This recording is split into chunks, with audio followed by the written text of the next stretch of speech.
దేవుని వాక్యం చదువుకుని పరిశుద్ధ బైబిల్ గ్రంథంలో నుండి హెబ్రీయులకు రాసిన పత్రిక 6వ అధ్యాయం 1-2 వచనాలు చదువు. కాబట్టి నిర్జీవ క్రియలను విడిచి మారు మనసు పొందుటయు దేవుని యందలి విశ్వాసము బాప్తిస్మముల గురించిన బోధయు హస్త నిక్షేపణము మృతుల పునరుద్ధానము నిత్యమైన తీర్పును అను పునాది మరల వేయక క్రీస్తును గూర్చిన మూలోపదేశం అని సంపూర్ణ మొగటకు సాగిపోదము. చాలు. దేవుని వాక్యములో మనము ఈ రక్షణ సువార్త కోడికలలో రక్షణను కనుగొనాలి. చాలామంది రక్షించబట్టబట్టే నూతన జన్మానుభవం అంటే బాప్తిస్మం పొంది మతం తీసుకోవటం అంటే యేసుక్రీస్తు ప్రభు మతంలోనే ఉంటాం అని చెప్పి రక్షకుడైన యేసు ప్రభువును మతంలో రక్షణ పొందటం అనుకుంటున్నారు. మారు మనసు కృత జన్మ అనుకుంటున్నారు. అయితే మారు మనసు అన్నా రక్షణ అన్నా నూతన జన్మ అన్నా ఒకటే అని. కానీ అది కృత జన్మ అంటే అర్థం ఏంటంటే మన జన్మ, మన జీవిత అనుభవం, మన యొక్క జీవితంలో అనుసరించేటువంటి జీవనము వదిలివేసి ప్రభు యొక్క జీవిత అనుభవంలో పాలువారవటం, ప్రభు యొక్క జీవన అనుభవమును కలిగి ఉంటాం, ప్రభువునందు నిత్య జీవమును పొందటం. అందుకు కొన్ని సంగతులు చెప్పారు. రక్షణ అనుభవం గురించి సంపూర్ణ రక్షణ అనుభవం. ఒకటేంటి నిర్జీవ క్రియలు విడిచి మారు మనసు పొందటం.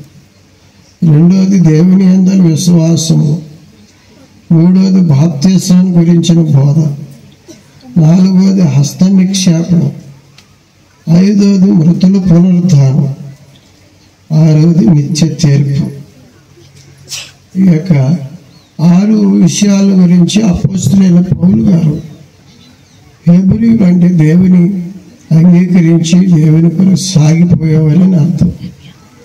అట్టి వారికి వివరణ ఇచ్చారు, బోధించారు. కనుక ఇవన్నీ చెప్పుకుంటే మన సమయం చాలు, కానీ కొన్ని విషయాలు చెప్తాం. మొదటిది ఏంటి? నిర్జీవ క్రియలను విడిచి మారు మనసు పొందడం. మారు మనసు అంటే దేవుని దాసులు చెప్పారు, మనము మన వైపు నుండి దేవుని వైపు తిరగటం. దేవుని వైపు తిరిగినట్లు మనలో ఏముందో మన అనుభవం విడిచి దేవుని యందు ఏమి పొందగలమో అది అందుకు దేవుని వైపు తిరగాలి.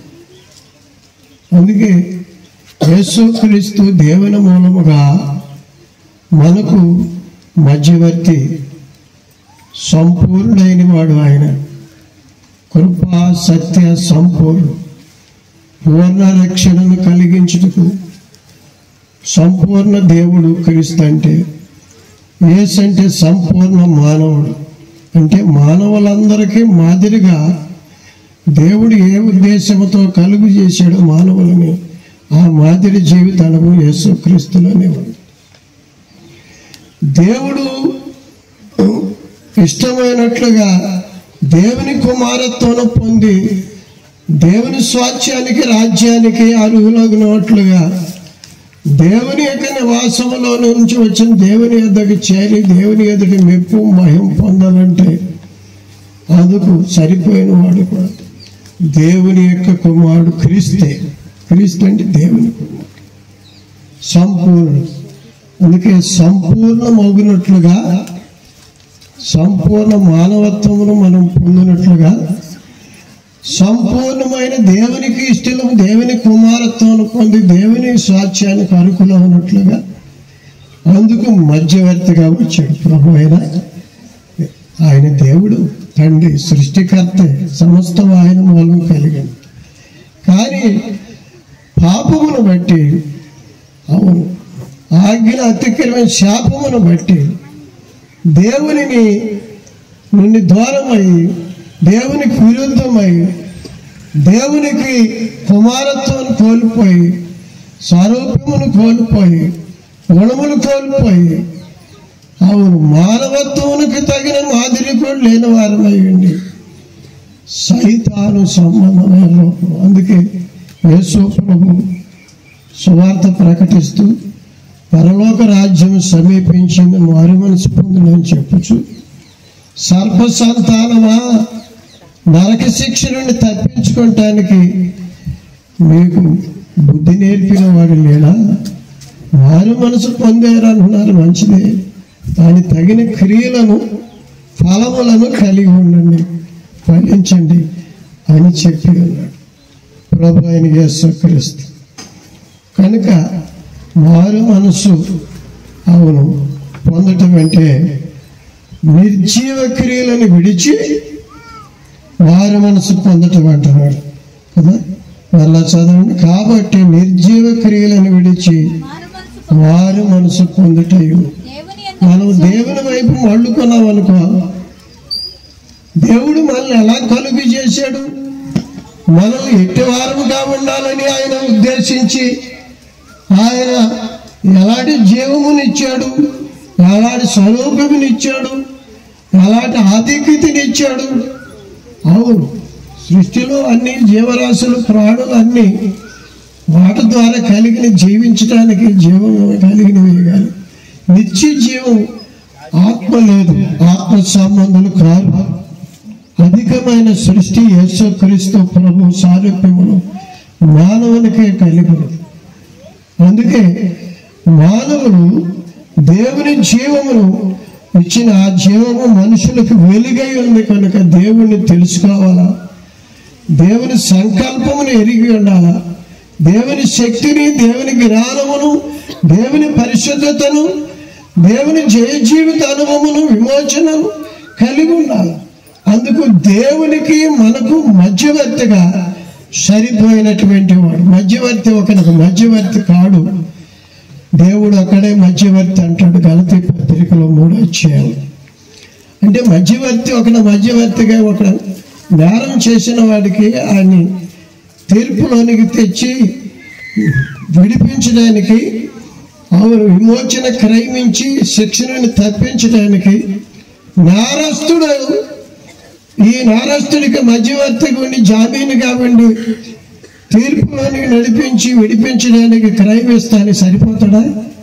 వాడు నేరస్తుడైతే మధ్యగా జామీను ఉండటానికి సరిపోడు, కోట్లాది.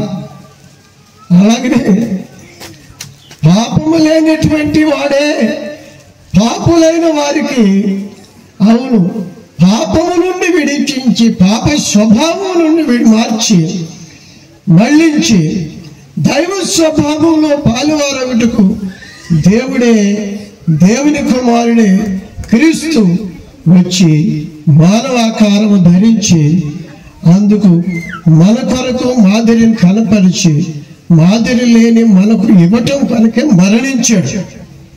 అదో యేసు ప్రభు ఎందుకు మరణించాడు?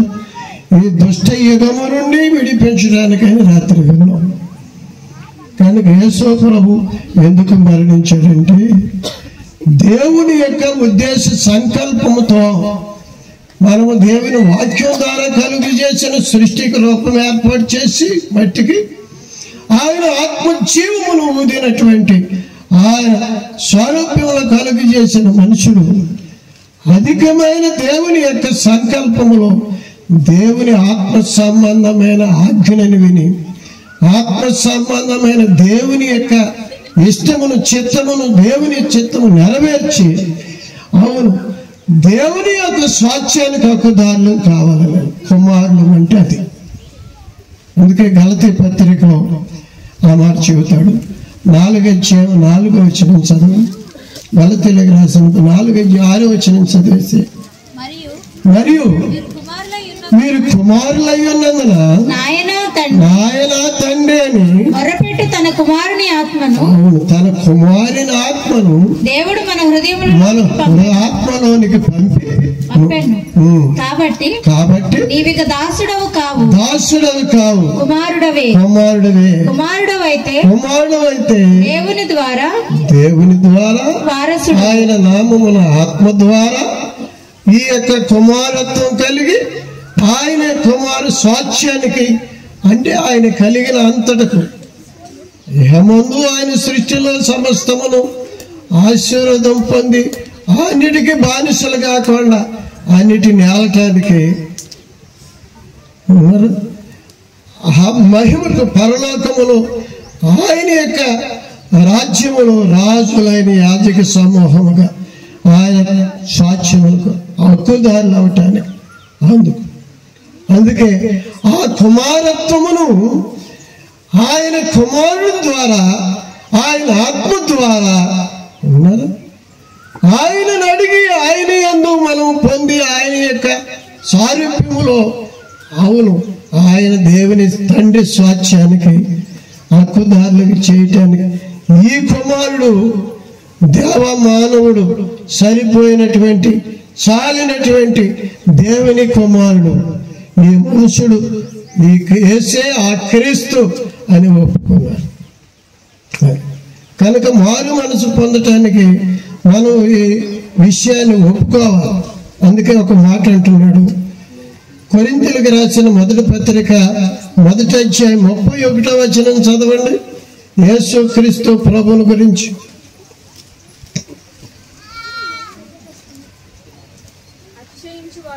అతిశయించువాడు,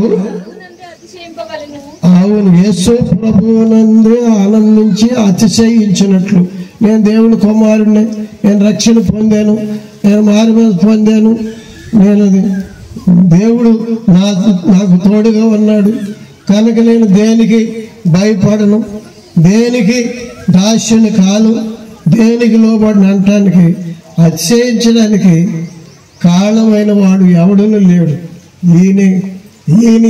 ఈయనను బట్టే, ఈయన ద్వారా ఆనందించి అతిశయించడానికి తగిన వారు. ఇంకా ఎందుని బట్టి అంటే ఈయన చదవాలి. అతిశయించువాడు ప్రభువునందే అతిశయింపవలను అని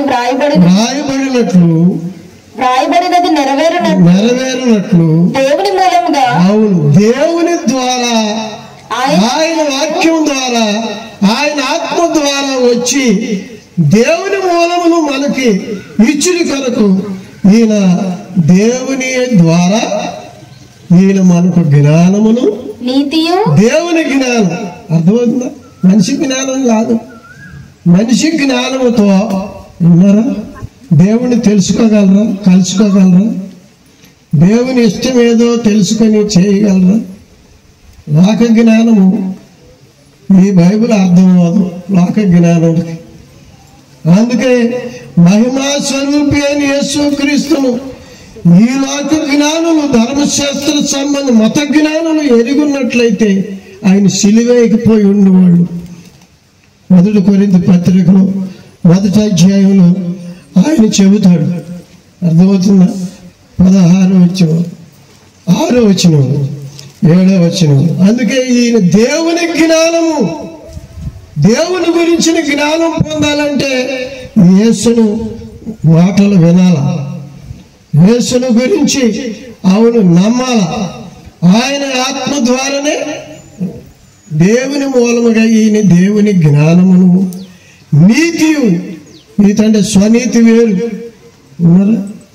చూసిన దాన్ని బట్టి, విన్న దాన్ని బట్టి మనుషులందరూ చెడిపోయారు కనుక లోకంలో నీతిమంతుడు అక్కడ లేడని చెబుతుంటే ఏదో మనుషులు ఏదో కల్పించి సొంతగా కవిత్వాలు, నీతులు, బోధలు, మనుషులు కల్పించిన పద్ధతులన్నిటినీ నేర్పిస్తుంటే మత సంబంధముగా, కుల సంబంధముగా, రాజకీయ సంబంధముగా, లోక సంబంధముగా ఈ దేవుని నీతి కాదు. ఇది దేవుని నీతి యేసు ప్రభు ద్వారానే దేవుని జ్ఞానమును, దేవుని నీతియు దేవుని పరిశుద్ధ, మనుషుల పరిశుద్ధత ఈ శుభ్రం చేసుకుంటాం, కానీ పై బురద శుభ్రం చేసుకుంటాం, కానీ మనసును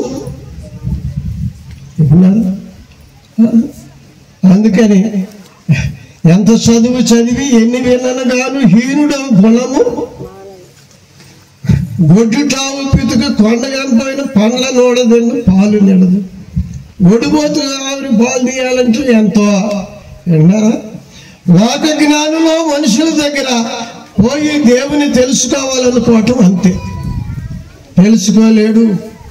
అందుకే దేవుని నీతి యేసు ప్రభువునందే, దేవుని జ్ఞానం యేసు ప్రభువునందే, దేవుని పరిశుద్ధత యేసు ప్రభువునందే. హృదయమును శుద్ధి, హృదయమునికి నీతి, మనసుకు నీతి. అందుకే నీతి లేనివారు గనక మనసు మనసుకలు అంటున్నారు. పరిపూర్ణ రకాల మనసులు వస్తున్నాయి అంటున్నారు. మనసుకు అర్థం అవ్వక కొన్ని విషయాలు ఏం చేస్తున్నారు చెప్పండి, ఆలోచన చేసి. ఎన్ని రకాల మనసులు, అవన్నీ మనసులు కాదు, ఏక మనసు. మనసు, హృదయము, శరీరం ఏకమై, అవును అన్నీ ఏక ఆత్మ, ఏక మనసు కలిగిన వాడు ఈయనే యేసుక్రీస్తు. అందుకే దేవుని మూలముగా మనము దేవుని జ్ఞానమును, దేవుని నీతి, దేవుని పరిశుద్ధత విడుదల, సైతాను నుండి, మన పాపము నుండి, మన అజ్ఞానం, అవిధేయత, అపవిత్రత, అక్రమం అన్నిటిలో నుండి. ఇది మూఢత్వం పోవాలంటే మూడిని రాకటేసి దంచిన మూఢత్వం పోదంట. అయితే దేవుని యొక్క నామమునే దేవుని గురించినటువంటి, అవును ఆత్మ సంబంధమైనటువంటి యొక్క జ్ఞాన, నీతి, పరిశుద్ధత, విమోచన, విడుదల అనుభవమును క్రీస్తునందు. అందుకే ఈయన మధ్యవర్తి. దేవుడు అక్కడే, మనిషి హృదయం చెబుతుంది. దేవునికి మధ్యవర్తి ఒక్కడే. 2 తిమోతి పత్రిక 2వ అధ్యాయం 5వ వచనం చదువు. తిమోతి పత్రిక 2వ అధ్యాయం 5వ వచనం. దేవుడు అక్కడే, దేవునికి మనుషులకు మధ్యవర్తి ఒక్కడే. ఆయనే యేసుక్రీస్తు నరుడు. ఆయన మనకు తండ్రి. ఆయన మూలముగా మనం అందరూ సృష్టించాడు. ఆయన ద్వారా, ఆయనను బట్టి, ఆయన మహిమను జన్మించి పుట్టించబడిన వారు కనుక ఆయన నుండే మనము కలిగి ఉన్నాం. కనుక ఆయన ఎందుకు మరి కలిగి చేసిన, ఆయన అంతటిలో అందరిని అందరిలో ఉన్నటువంటి ఆయన మలి కొరకు రావాల్సి వచ్చిందంటే పాపములు కాదు. అందుకే దేవుని యొక్క నామమును వచ్చి, దేవుని కుమారుడు మనుషుల ఆకారములోకి వచ్చి మరణం వలన ఈ దేవుని జ్ఞానము, దేవుని నీతి, దేవుని పరిశుద్ధత, దేవుని విమోచన మనకిచ్చిన కొరకు మరణించవలసి వచ్చింది. ఆ మాట చదవండి. రోమాపత్రిక 8వ అధ్యాయం 3వ వచనం చదవండి. శరీరమును అనుసరింపక ఆత్మను అనుసరించి నడుచుకుని మన యందు. శరీరమును అనుసరించక శరీరం ద్వారా పాపం జ్వరపడింది. దేవుడు ఆత్మ, ప్రాణ, శరీరమును మూడుగురు కలుగు చేసి ఆత్మ సంబంధమైనటువంటి మనుషులుగా కలుగు చేస్తే సైతాను సర్పంలో ధరపడి ఎలాగ మోసగించాడు చెప్పమంటారు.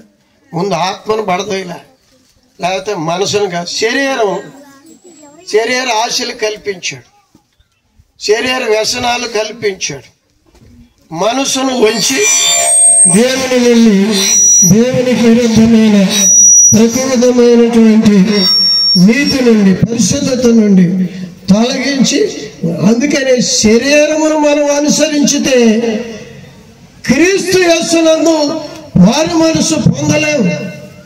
శరీరీతిగా మతానికి ఏదో బాప్తిసం తీసుకున్నాం, పేరు మార్చుకున్నాం, లేకపోతే మా తల్లిదండ్రులు, మతస్థులు అందరితో, మా కుటుంబంతో పాటు చిన్నపిల్లప్పుడే మాకు పేరు పెట్టాడు, మాకు మతం బాప్తీసం ఇచ్చాడు, చిన్నపిల్ల బాప్తీసం. మేము పుట్టి క్రైస్తవం, మేము వారసులు అంటారు. ఎందుకు? మతానికి వారసులు. అంతేగాని దేవుని యొక్క రాజ్యానికి, దేవుని రక్షణకు లేకుండా దేవుని స్వాస్థ్యానికి, దేవుని కుమారత్వానికి వారసులు కారు. అర్థమవుతుందా? అందుకే అంటున్నాడు, శరీరమును అనుసరించక ఆత్మను అనుసరించి నడుచుకొని మనయందు సంబంధమైన నీతి విధి ఆత్మను కాక శరీరము ఆజ్ఞను అతిక్రమించి తినకూడని తినాలి. మనసు నమ్మకూడనటువంటి సైతాను మాట నమ్మి దేవుని మాటను తృణీకరించాడు. హృదయం ఆత్మ గుడ్డి అయిపోయింది. చూశాడు? శుభ్రంగా గుడిదైనా శుభ్రంగా దేవునికి పనికి రాకుండా ఇక నరకానికి పోయేటట్లు సైతాను సంబంధాలు కాదు. ఎందుకంటే సైతాను ద్వారా పడద్రోయబడిన వారు గనక దేవుని నామము క్రీస్తు ద్వారా బ్రతికించడని ఆ కొంచెం వెలుగుంచాడు, చీకటిలో వెలిగించి మనిషి. అందుకే మనుషులు ప్రతి వారు దేవుడు అక్కడే హృదయ మనస్సాక్షి ఒప్పుకుంటుంది. దేవుడు అంటే మనం కలుగు చేశాడు, దేవుని దగ్గర నుంచి దేవుని దగ్గరికి వెళ్ళాల్సిందే. ఆ వెలుగు కొంచెం నిజమైన వెలుగుగా యేసుక్రీస్తును గురించినటువంటి విషయం, ఆయన స్వార్థను నమ్మి, ఆయన ఆత్మశక్తిని మనం నమ్మి, పాపము లేనటువంటి ఆయన, అవును ఆత్మ సంబంధమైన దేవుడు మన పక్షంగా వచ్చి ఆత్మ సంబంధులైనటువంటి వారముగా దేవుని వేరుగా దూరముగా సైతాను సంబంధమైన క్రీస్తు యేసునందు దేవునికి వారసులు ఒకటి కనుకే ఆయన ఈ బలి కార్యించి. ఇప్పుడు చదవండి రామపత్రిక. శరీరమును అనుసరించక ఆత్మను అనుసరించే నడుచుకొని మన ఆయన నీతి విధి నెరవేర్చబడవలనని పాప పరిహారము నిమిత్తము దేవుడు తన సొంత కుమారుని, అవును దేవుడు తన సొంత కుమారుని, ఏకైక కుమారుని, అంటే ఆయనతో సాటి అయిన వాడు ఎవడనూ లేడు భూమి మీద. మానవుడు, దేవ మానవుడు, ఈయనే సరిపోయినవాడు. ఏకైక కుమారుని మిక్కిలి ఎక్కువ ప్రేమించిన తన కుమారుని ప్రేమస్వరూపి అయిన ఆయనగా వచ్చి మన కొరకు అర్పించుకు. ఎందుకని? నెరవేర్చబడవలనే, నీతి విధి నెరవేర్చబడవలనే.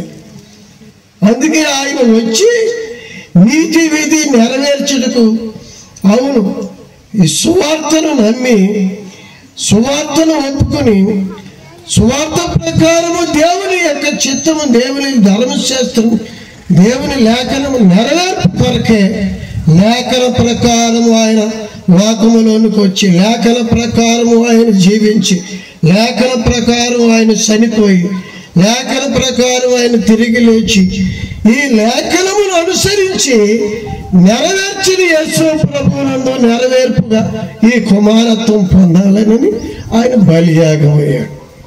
అందుకు మనం ఒప్పుకొని మనం ఏం చేయాలంటే, మన పాపముల విషయమై మనం చావలసిన వారమే. కానీ ప్రభు మన కొరకు చనిపోయి ఆయన తిరిగి లేచాడు గనక ఆయన కొరకు బ్రతుకుతాను అని చెప్పి, శరీర సంబంధమైన జీవితం, లోక సంబంధమైన జీవితం, మత సంబంధమైన జీవితం మతికి తోసినట్టుగా నడుచుకుని వివిధ మతమైన స్వనీతి అనుభవం, ఇది చస్తేనే కానీ ఆత్మ సంబంధమైన రక్షణ అనుభవం రాదు. అది మారు మనసు అంటే. రామపత్రిక 8వ అధ్యాయం 14వ వచనం. దేవుని ఆత్మ చేత ఎందరు నడిపింపబడుదురో వారందరూ దేవుని కుమారులై యుందురు. ఏలయనగా మరలా భయపడుటకు మీరు దాస్యపు ఆత్మను పొందలేదు కానీ దత్తపుత్రాత్మను పొంది. అవును, ఇప్పుడు నేను శరీరానికి దాసుని కాదు, శరీర కోరికలు భయాలు అవి లాగుతాను. అయితే నా కొరకు ఆయన చనిపోయాడు కనుక నేను దీన్ని చావటానికి ప్రభు కాదు, ఆయన చెప్పిన వాక్యం చెబుతున్నాను. గలతీ పత్రికలో ఆయన మన కొరకు సిలువేయబట్టం కాదు, మన కొరకు సిలువేయబట్టం ద్వారా మన పాపాలకి క్రియ పాపమునికి శిక్ష అవును, క్షమాపణ వచ్చింది. అయితే శిలువ అనుభవం అవుతుందంటే మన పాప శరీరాన్ని చంపి, మన పాప మనసును చంపి, మన పాపం యొక్క ఆత్మ సంబంధ స్వభావం చంపి ప్రభు స్వభావంలో పాలివారొకటి కొరకే ఈ చావు మనం అప్పగించుకోవాలి. మనం చస్తేనే కానీ బ్రతకం. అర్థమవుతుందా? అందుకని పాపముల విషయమై మనము చనిపోటు కొరకు అనగా ఒప్పుకొని విడిచిపెట్టి పాప జీవితం చంపివేయబట్టు కొరకు మనము ప్రభు కొరకే మార్చుకోవాలా. మనసు, హృదయం, శరీర జీవితం మళ్ళుకోవాలా. అందుకే ఆయన ఈ మాట చెప్పి పైన 10వ వచనం చదువు, రోమాపత్రికలోని, క్రీస్తు మీలోనున్న ఎడల శరీరము పాప విషయమై మృతమైనది గాని, నేను చెప్పండి, శరీర పాప విషయం చచ్చిందా? మీ శరీరం చచ్చిందా? మారుమతి పొందని అంటున్నాను. అర్థమవుతుంది మీకు?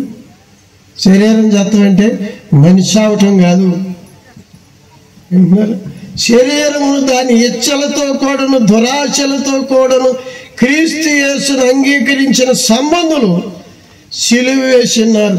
5వ అధ్యాయం 24 వచ్చినప్పుడు చదువు, దాసులు చదివించి ఆ మాట చెప్తానికి నేను, ఇట్టి వాటికి విరోధ నియమం ఏదీ లేదు. క్రీస్తు యేసునందు విశ్వసిస్తే, అవును, ఈ శరీరమును దాని ఇష్టాలు, శరీర ఇచ్చలతో కూడాను దురాశలతో కూడాను ఏం చేశారు? సిలువ వేశారా? మాట్లాడరే? ఇంకా వివరం చదవండి. క్రీస్తు యేసు సంబంధుల విషయంలో రామపత్రికలోని 8వ అధ్యాయం 10 వచ్చింది. మీలోనున్న ఎడల పాప విషయమే మృతమైనది గాని, అర్థమవుతుంది నీకు? పాపం విషయమై చచ్చింది. అది పాపం యొక్క వ్యసనం, ఇష్టం, లోకం ఇష్టానికి చచ్చింది. అందుకని నేను లోకానికి రుణస్తుని కాను, లోకం అనుసరిస్తానికి. లోకమంతా పాపంలో ఉండి నరకానికి పోవలసి ఉంటే క్రీస్తు నా కొరకే, అవును, లోకమును అనుసరించక, శరీరమును అనుసరించక, పాపమును అనుసరించక, సైతాను అనుసరించక ఉన్నట్లు అందువల్ల చచ్చి నరకాన పోవలసి ఉండగా ఆయన నా కొరకు చనిపోవడం ద్వారా నా పాపము యొక్క విషయమై, అవును, ఆయన చావు నేను ఒప్పుకోవటం అంటే ఏమంటే ఆయన పాపము విషయమై చనిపోయాడు కనుక నేను ఆయన కొరకు అర్పించుకొని పాపానికి సస్తా. నేను సాధు సుందర్ సింగ్ క్రీస్తు యేసును అంగీకరించిన అంతకుముందు బైబిల్ చించేసిన ఆయన బౌద్ధ మతంలో ఉండి నమాలు చేస్తూ ఉండి తులసి పూజ చేస్తూ ఉండి ఆత్మ సంబంధములు యవనేచ్చుల కోరికలు వస్తుంటే నిజదేవుడు ఉంటే ఆత్మలో వచ్చే వ్యసనాలను చంపకుండా పాపం యొక్క తలంపులు క్రియాపూర్వక పాపంలో పడితే నేను ఎముగుండానికి నరకానికి దయ్యాలకు సిద్ధమైన అగ్ని ఉన్న పాలవుతా కదా. నిజదేవుడు ఉంటే నాలో ఈ క్రియ జరిగించడం నా మనవులు ఆలకిస్తే సరే, లేకపోతే శరీరమును చంపివేసుకుని ఆత్మన మోక్షాన్ని పొంది పాపములు పడకముందని యవన కాలంలో ఆయన తీర్మానం చేసుకుంటే దేవుడు క్రీస్తు ప్రత్యక్షమయ్యాడు. తలుపు తెరవబడి ఉంటుంది. ఆయన ఎవరు ప్రత్యక్షం అవ్వకపోతే తెల్లవారుజాము 4 గంటలకి ఇంటి పక్క నుంచి రైలు బండి వెళ్తాను. ఆ రైలు కింద తలకాయ పెట్టి చనిపోతాను అనుకున్నాడు.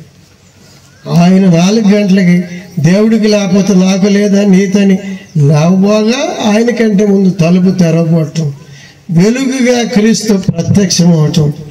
నేను పిలవలేదుగా, నువ్వు ఫలానోళ్ళు దేవుడుగా, ఫలాను కులానికి మతానికి అని చెప్పి అంటే కాదు, రక్షించిన వాడని నేనే, ప్రకటించిన వాడని నేనే, అది తెలియజేసేవాడని నేనే అని ఆయనలోనికి స్వరపడగా అవును, ఎక్కడ లేని ఆనందంతో ఆయన నామమును ఒప్పుకుని, అవును, ఆయన బైబిల్ గ్రంథం పట్టుకుని సాక్షిగా నిలిచి ప్రత్యుత్తరం ఇస్తుండే సాధువులు, గంజా సాధువులు అన్నారంట. ఈయన కూడా కాషాయ వస్త్రాలు వేసి పెళ్లి లేకుండా చదువుకుంటే వాళ్ళకి సువార్త ప్రకటిస్తే కైలాసంలో బాయ్ మాతో చేయగలిగినరా అని చెప్పి పేకాటకాలి. నా చేతులు లేవని, ఈ చెడు మంది అయ్యే చేతులు అంటే ఈ తాగిదేవాలంటే నాకు నోరు లేదన్నాడు. ఇది నా ప్రభువు నేను చచ్చి నరకానికి పోవలసి ఉండగా ఈ పాప జన్మ పాప వ్యసనాలతో నా పాపాన్ని చంపివేశాడు. నా పాపముల కొరకు చనిపోయిన ఆయన, అవును, ఆయన కొరకే తిరిగి ఈ శరీరం, ఈ చేతులు, ఈ నోరు, ఈ చెవులు, ఈ యొక్క దేహం అంతా ఆయనది కనుక ఆయన కోసమే అప్పగించుకున్నా. అది కనుక ఆయన నీ కోసం చనిపోయాడు కనుక నీవు ఆయన కోసం చనిపోవాలి. ఏంటి చనిపోవటం అంటే? పాపముల కొరకు చనిపోవాలి. పాపాలు ఒప్పుకొని విడిచిపెట్టి పాపము చంపివేయబడాలి. అందుకని పాప విషయమై మనం చనిపోయిన వారం అని చెబుతూ క్రీస్తు సంబంధులు ఆత్మచేత శరీర క్రియలు చంపిన ఎడల మీరు జీవించేదరు. ఆ ఒక్క మాట చదవండి, మనం ప్రార్థన చేసుకుందాం ముగించుకుని. అది రోమపత్రికలోనే 11వ వచనం. మృతులలో నుండి క్రీస్తు లేపిన వాని ఆత్మ మీలో నివసించిన దేవుని ఆత్మ ఈ వాక్యమును వెలిగించిందా? దేవుని ఆత్మ నీ పాపముల కొరకు చనిపోయాడని మనసును ఒప్పుదల కలిగించిందా? నీలో ఉన్నటువంటి మనసు, నీలో ఉన్న ఆత్మ నీ జీవిత విషయంలో, అవును, పాపములోనే జీవించు. పాపము తలంపులు, పాపక్రియలు, ఒకటి అబద్ధాలు, మనుషులు కల్పించిన పద్ధతులు, మనిషి జ్ఞానం, మనిషి నీతి, మనిషి పరిశుద్ధత, మనిషి రీతిగా కలిగిన ఈ దుర్నీతిలో ఉంటే నరకానికి పోతాను, పరలోకాన్ని దేవుని పనికిరాని యేసు క్రీస్తుని గురించిన వాక్యం అంటే అనిపించిందా? అనిపిస్తే క్రీస్తు ఆత్మ ఒప్పిస్తే మృతులలో నుండి క్రీస్తు లేపిన వాడు చావునకు లోనైన మీ శరీరములను కూడా మీలో నివసించుచున్న తన ఆత్మ ద్వారా జీవింపజేయును. ఎలాగ జీవింప చేస్తాడు? ఇంకొక మాట చదువు. కాబట్టి సహోదరులారా శరీరానుసారముగా ప్రవర్తించుటకు మనము శరీరమునకు రుణస్థలము కాము. మీరు శరీరానుసారముగా ప్రవర్తించిన ఎడల మీరు శరీరమును అనుసరించి ప్రవర్తించిన